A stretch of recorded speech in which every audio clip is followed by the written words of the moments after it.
여러분, 한 사람의 마지막 말이 한 민족 전체의 운명을 결정지을 수 있다면 믿으시겠어요? 오늘은 족장 야곱이 그의 12아들에게 남긴 이 놀라운 예언 속으로 깊이 들어가 보려고 합니다. 이건 그냥 유언이 아니었어요. 앞으로 펼쳐질 한 국가의 미래를 담은 거대한 청사진이었습니다. 자, 상상해보세요. 죽음을 눈앞에 둔 늙은 아버지가 자신의 12아들을 침상으로 불러 모았습니다.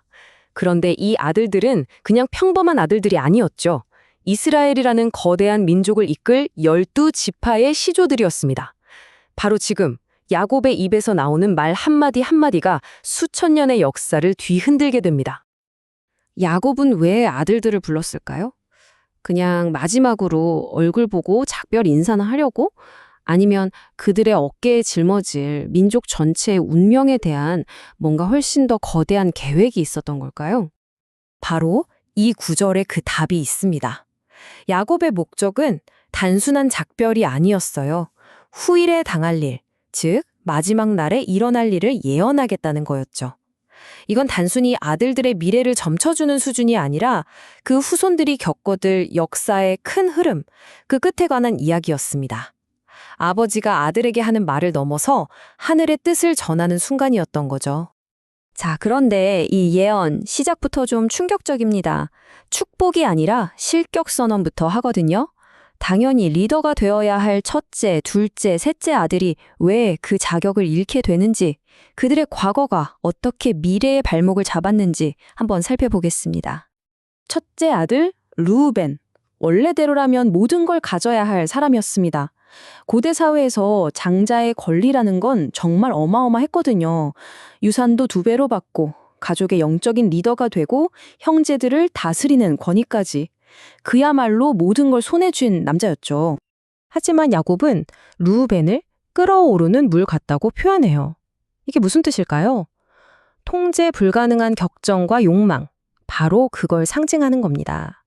결국 그는 아버지의 침실을 더럽히는 끔찍한 죄를 저질렀고 그 통제되지 못한 한순간의 욕망 때문에 그 모든 특권을 잃어버리고 맙니다.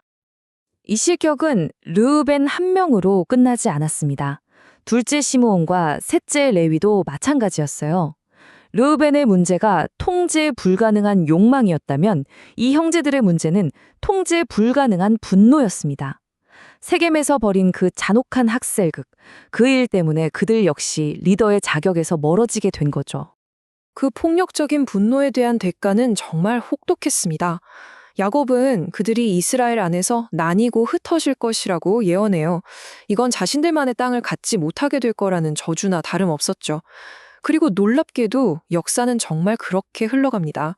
시므온 지파는 유다 지파에 거의 흡수되어 버리고 레위 지파는 제사장 직분을 맡아 땅 없이 전국의 다른 지파들 속에 흩어져 살게 되죠. 자, 이렇게 첫째, 둘째, 셋째가 모두 탈락하고 이제 운명의 스포트라이트가 네 번째 아들 유다에게로 향합니다. 여기서부터 이스라엘의 왕, 바로 그 유다의 사자 이야기가 시작됩니다. 유다를 향한 예언은 분위기가 완전히 다릅니다. 그는 형제들의 찬정을 받게 될 거고 원수의 목을 접는 정복자가 될 거라고 선포되죠.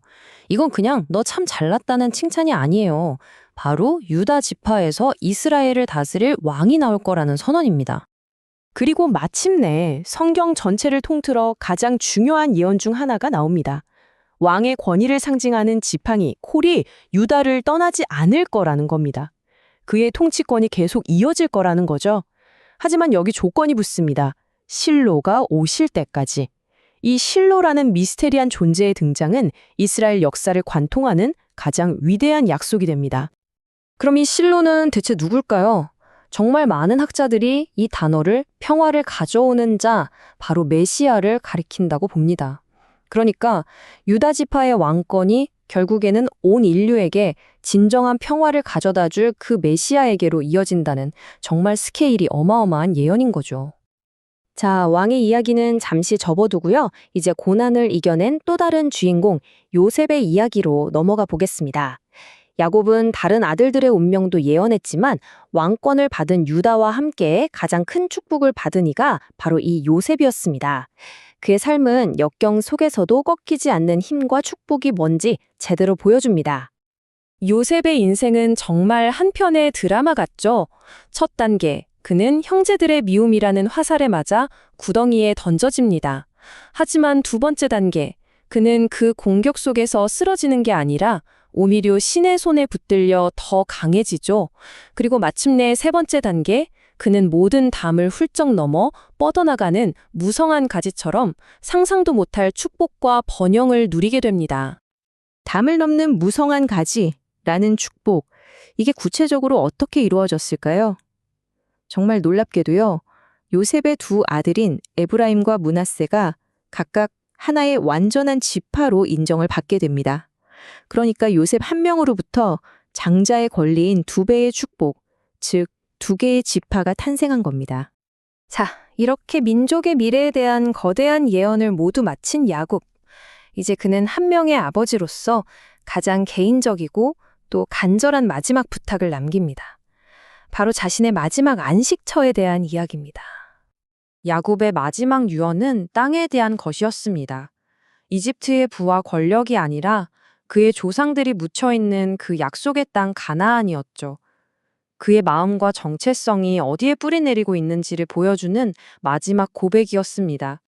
그가 돌아가고 싶어 했던 막벨라 굴은 그냥 무덤이 아니었습니다. 할아버지 아브라함과 할머니 사라, 아버지 이삭과 어머니 리브과 그리고 자신의 아내 레아가 잠들어 있는 곳, 그곳은 그의 가족, 그의 역사, 그의 믿음이 시작된 성지였던 거죠. 그러니까 이 마지막 부탁은 단순히 장례 절차에 대한 게 아니었던 거예요.